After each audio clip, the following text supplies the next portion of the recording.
యాకోబు అనేటువంటి భక్తుడు తన మావయ్య అయినటువంటి లాబాను దగ్గరికి వెళ్ళిపోయాడు. వెళ్ళిపోయిన తర్వాత అక్కడి నుంచి తన కథ మలుపులు తిరుగుతూ ఉంది. వెళ్ళేటప్పుడు ఒంటరిగా వెళ్ళాడు, వెళ్ళేటప్పుడు బ్రహ్మచారిగా వెళ్ళాడు, వెళ్ళేటప్పుడు వివాహం ఏమి లేకుండా యవన ప్రేమలో వెళ్ళాడు. వెళ్ళిన తర్వాత తన మామ ఏం చేశాడంటే ఇదిగో ఒక బాధ్యతను అప్పగించాడు. కొన్ని గొర్రెలను అప్పగించి, నాయనా ఈ యొక్క ఇవన్నీ కూడా నువ్వు మేపుకున్నట్లయితే కనుక నేను నీకు మంచి శాలరీ ఇస్తాను, 3 పూటల చక్కటి ఆహారాన్ని కూడా నీకు పెడతానని చెప్పాడు. అయితే ఈ యొక్క జరుగుతున్నటువంటి సన్నివేశంలో ఈ యొక్క లాభాన్ని అంటాడు కదా, అయితే నీ చిన్న కూతురునిచ్చి నాకు, తెలిసిన స్టోరీయే కదండి మనకి, ఏమంటూ ఉన్నాడంట, నీ చిన్న కూతుర్ని కానీ ఇచ్చి నాకు పెళ్లి చేసినట్లయితే నేను నీకు నువ్వు శాలరీ ఇచ్చినా ఇవ్వకపోయినా బాధ్యతగా నీ దగ్గర నేను పని చేస్తానని ఒక ఒప్పందాన్ని కూడా కుదుర్చుకున్నాడు. దానికి తన మామైనటువంటి లాభాన్ని కూడా ఏమన్నాడు, సరే నువ్వు 7 సంవత్సరాలు నాకేం చేస్తావంటే నేను చెప్పిన పనల్లా నువ్వు చేయాలి. అది కష్టమైన, భారమైన, శ్రమైన నువ్వేం చేయాలంట, చేయాల్సిందే. 7 సంవత్సరాల్లో కానీ నువ్వు నెగ్గినట్లయితే, 7 సంవత్సరాలు కానీ నువ్వు అలసిపోకుండా, శ్రమ అనుకోకుండా, భారం అనుకోకుండా నీవు కష్టపడినట్లయితే నీవు కోరినట్టే ఏం చేయాలి, నా చిన్న కూతురు నీకు ఇచ్చి నేను పెళ్లి చేస్తానని తన మామ ఒక మాట ఇచ్చాడు. ఎవరికి? మేనల్లుడికి. దేవునికి స్తోత్రం కలుగును గాక. ఇప్పుడు ఆ యొక్క మావయ్య మేనల్లుడి మధ్య ఒక ఒప్పందం కుదిరింది. 7 సంవత్సరాలు 7 రోజుల్లాగా గతించిపోయాయంట. ఈ మాట నా మాట కాదు. ఎవరి మాట ఇది? దేవుని మాట కాదు, కానీ యాకోబు మాటే.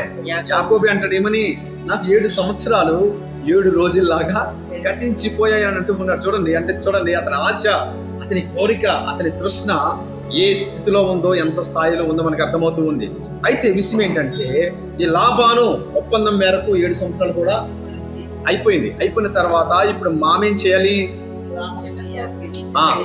ఏం చేయాలంట, చిన్న కూతురైన రాహేలునిచ్చి తన మేనల్లుడైనటువంటి యాకోబుకి ఇచ్చి ఏం చేయాలంట, పెళ్లి చేయాలి. దేవునికి స్తోత్రం కలుగును గాక.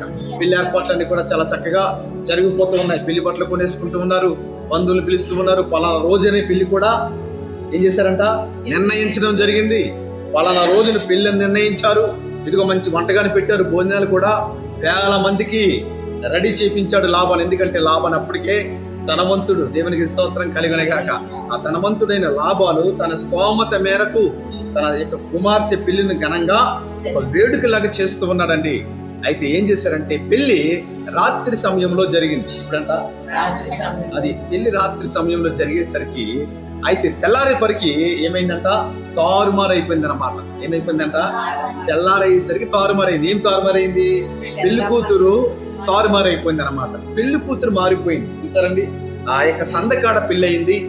పెళ్ళైనంటే కార్యక్రమాలన్నీ కూడా జరిగిపోయి తెల్లారేపరికి ఏమైపోయిందంట, పెళ్లి కూతురు మారిపోయింది. తెల్లారేసరికి ఆ వెలుగు రాగానే కేకలు వేస్తున్నాడు యాకోబు. ఎందుకని? ఏమయ్యా మామయ్య, నువ్వు ఇంత పని చేస్తావనుకోలేదు. నేను మనిద్దరం ఒప్పందం చేసుకున్నావు కదా, నీ చిన్న కుమార్తెనిచ్చి నాకు పెళ్లి చేయాలి కదయ్యా. 7 సంవత్సరాలు నేను నీకు గుడ్డి చాకిరీ చేశాను కదయ్యా. 7 సంవత్సరాలు కూడా 7 రోజుల్లాగా నేను గడిపేశానయ్యా. కానీ నా ఆశను, నా కోరికను, నా తృష్ణను నువ్వు నీరుగార్చావు అన్నట్లుగా ఏం చేస్తున్నాడు, గొడవ పడుతూ ఉన్నాడు, పోట్లాడుతూ ఉన్నాడు. అయినప్పటికీ కూడా మామయ్య ఎలా ఉన్నాడంట, ఏమాత్రము కూడా చలించకుండా అలాగే ఏమీ తెలియనట్లుగా ఉన్నాడు. ఇంకా ఇతని మాటలు తీవ్రమయ్యేసరికి అప్పుడు బదులిస్తున్నాడు. ఏంటని? అయ్యా యాకోబు గారు, ఇంకొక నమస్కారం అండి అల్లుడి గారు. అయితే మా ఇంట ఒక ఆచారం ఉంది. ఇంట ఆచారము, పెద్ద కుమార్తెకు పెళ్ళి అవ్వకుండా చిన్న కుమార్తెకు మేము పెళ్లి చేయము. దేవునికి స్తోత్రం కలుగును గాక. పెద్ద కుమార్తెకు పెళ్లి అయితేనే చిన్న కుమార్తెకు మేము పెళ్లి చేస్తాము అన్నటువంటి ఆచారమును, సాంప్రదాయమును ఎవరు ముందు పెడుతున్నాడు? మామ అల్లుడు ముందు పెడుతూ ఉన్నాడు. దేవునికి స్తోత్రం కలుగును గాక. అప్పుడు ఇంకో అల్లుడు ఏం చేస్తాడండి? ఏమండి, అతను కూడా భక్తుడే కదా, దేవుని బాటలో నడిచిన వాడే కదా, అబ్రహాము యొక్క మనవడే కదా. దేవునికి స్తోత్రం కలుగును గాక. ఇంకేమీ అనలేక, సరే ఇప్పుడు నేను చేయమంటావు, ఇదిగో నా చిన్న కుమార్తె కూడా నీకు కావలసి ఉన్నట్లయితే మరొక 7 సంవత్సరాలు కొలువు చేసినట్లయితే నా చిన్న కుమార్తెని ఈసారి గ్యారంటీగా నేను నీకు ఇచ్చి కట్టబెడతానని మామయ్య భరోసా ఇచ్చాడండి. దేవునికి స్తోత్రం కలుగును గాక. ఇప్పుడు మామయ్య మాటలో ఒక భరోసా తగిలింది అల్లుడికి. ఖచ్చితంగా ఈసారి నన్ను మోసము చేయడు అన్న నిర్ధారణకు వచ్చిన తర్వాత ఒప్పందాన్ని ఒప్పుకున్నప్పుడు ఏం చేశాడట, 7 సంవత్సరాలు కొలువు చేసిన తర్వాత అప్పుడు రాహేలునిచ్చి యాకోబుకి పెళ్లి చేశాడు మామైన లాబాను. దేవునికి స్తోత్రం కలుగును గాక. అయితే ఇదంతా ఒక పక్క అయినట్లయితే గనక ఇక్కడ మనం ధ్యానించవలసిన అతి ప్రాముఖ్యమైన క్యారెక్టర్ ఎవరంటే లేయా. ఎవరంటండి? లేయాకి పెళ్లి దూరంగా ఉంది. యాకోబు రాకముందు, యాకోబు అక్కడ అడుగు పెట్టక ముందు, యాకోబు వచ్చిన తర్వాత కూడా లేయాకి పెళ్లి చాలా దూరంలో నిలబడి ఉంది. ఎందుకని నిలబడి ఉందండి? చూసినట్లయితే ఆమెకు పెళ్లి చాలా దూరంలో నిలబడి ఉంది. మధ్యలో ఆమె యొక్క వ్యాధి అడ్డంగా నిలబడి ఉందండి. ఎవరి వ్యాధి అంట? లేయ యొక్క వ్యాధే. శరీరంలో ఒక బలహీనత ఉంది. ఆ వ్యాధి వలన ఆమెకు పెళ్లి చాలా దూరంగా, కనుచు కొంత దూరంలో నిలబడి ఉంది. కానీ ఆ పెళ్లి ఈమె యొక్క దగ్గరికి రాలేకపోతూ ఉందండి. అది ఆమె బాధ. దేవునికి స్తోత్రం కలుగును గాక. ఇప్పుడు మనం నేర్చుకునే అతి ప్రాముఖ్యమైన పాఠం ఇదే. లేయాకి పెళ్లి ఎక్కడుందంట? దూరముగా నిలబడి ఉంది. ఈ మధ్యలో ఒక పర్వతము వలె ఆమె యొక్క వ్యాధి నిలబడి ఉందన్నమాట. ఇప్పుడు ఆ వ్యాధి తొలగేటువంటి ప్రసక్తి కనబడటం లేదు. ఆ పెళ్లి దగ్గరయ్యే ప్రసక్తి అంతకన్నా లేదన్నమాట. ఇలాంటి పరిస్థితిలో నలిగిపోతూ ఉంది లేయా. దేవునికి స్తోత్రం కలుగును గాక. ఈ క్రమంలో తండ్రి అయిన లాబాను పెద్ద కూతురికి పెళ్లి చేయాలని జరిగిన సంబంధాలు లేవు. చెప్పులు అరిగిపోయేలాగా ప్రతి సంబంధాన్ని వెతుకుతూ ఉన్నాడు. కానీ ఆమె యొక్క వ్యాధి వలన ఆమెకి ఏమవట్లేదట, పెళ్లి అనేది జరగటం లేదు. అందుకనే లేయా యొక్క జీవితంలో అడ్డుబండగా పర్వతము వలె ఆమె యొక్క వ్యాధి మధ్యలో నిలబడి ఉంది. పెళ్లి చాలా దూరంలో, కనుచు కొంత దూరంలో నిలిచి ఉంది. కానీ ఏమాత్రం కూడా ఆమెకి ఏమవట్లేదంట, పెళ్లి అనేది జరగటం లేదు. దేవునికి స్తోత్రం కలుగును గాక.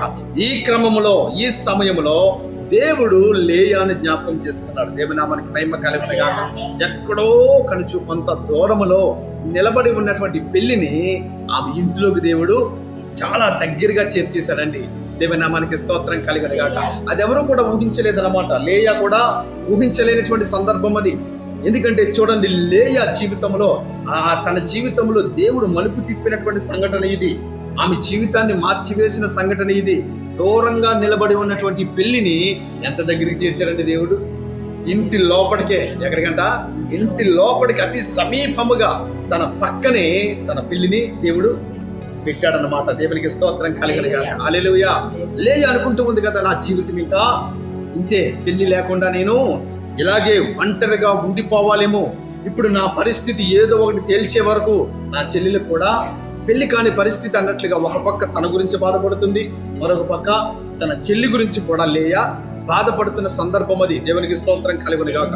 ఇలాగా ఈ రీతిగా ఇరకాటంలో, ఇబ్బందుల్లో, శ్రమల్లో, దుఃఖములో నలిగిపోతున్నటువంటి లేయాను ఎవరు జ్ఞాపకం చేసుకున్నారండి? దేవుడే, సాక్షాత్తు దేవుడే జ్ఞాపకం చేసుకుని దూరముగా నిలబడి ఉన్నటువంటి ఆ పిల్లిని ఆమె దగ్గరికే నడిపించేసి, చూసారండి, ఆ యొక్క ఎవరైతే 7 సంవత్సరాలు ఎవరి గురించి అయితే కొలువు చేశాడో ఆమెను పక్కకి నెట్టి ఎవరిని నిలబెట్టాడు దేవుడు? లేయాను.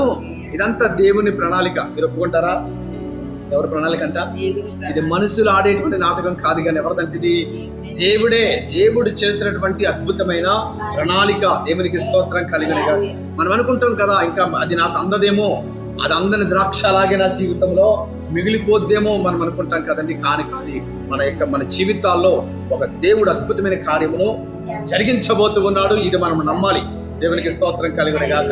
ఎంత మాత్రము కూడా అది దూరముగానే నిలబడి ఉంటుంది అని మనం అనుకోకూడదు. కానీ దాన్ని మన దగ్గరికి దేవుడు తన సమయంలో నడిపిస్తాడనమాట. కాబట్టి లేయా జీవితంలో కూడా దేవుడు చేసిన అతి ప్రాముఖ్యమైనటువంటి సందర్భం ఏంటంటే, దూరముగా ఉన్న పెళ్లిని దగ్గరికే దేవుడు నడిపించాడండి. నడిపించిన తర్వాత లేయాను దేవుడు దర్శించి ఇంచుమించుగా 7 సంతానము ఆమెను కడుపును పుట్టేలాగన ఆమెను విస్తారంగా సమృద్ధిగా దేవుడు లేయాను ఆశీర్వదించాడండి. దేవునికి స్తోత్రం కలుగును గాక. చూడండి, లేయా ఎంతగానో ఇంకా చేతులెట్టేసింది అనమాట. నా పరిస్థితి ఈ రీతిగానే ఒంటరిగానే ఉండిపోవలసిన పరిస్థితి అనుకుంది. కానీ దేవుడు తన జీవితంలో ఒక మలుపు త్రిప్పి ఒక అద్భుతమైన జీవితమును, అందమైన జీవితమును, ఫలభరితమైన జీవితమును, ధన్యురాలు అనే పిలిచేటువంటి జీవితాన్ని లేయాకు దేవుడు అనుగ్రహించాడండి. దేవునికి స్తోత్రం కలుగును గాక.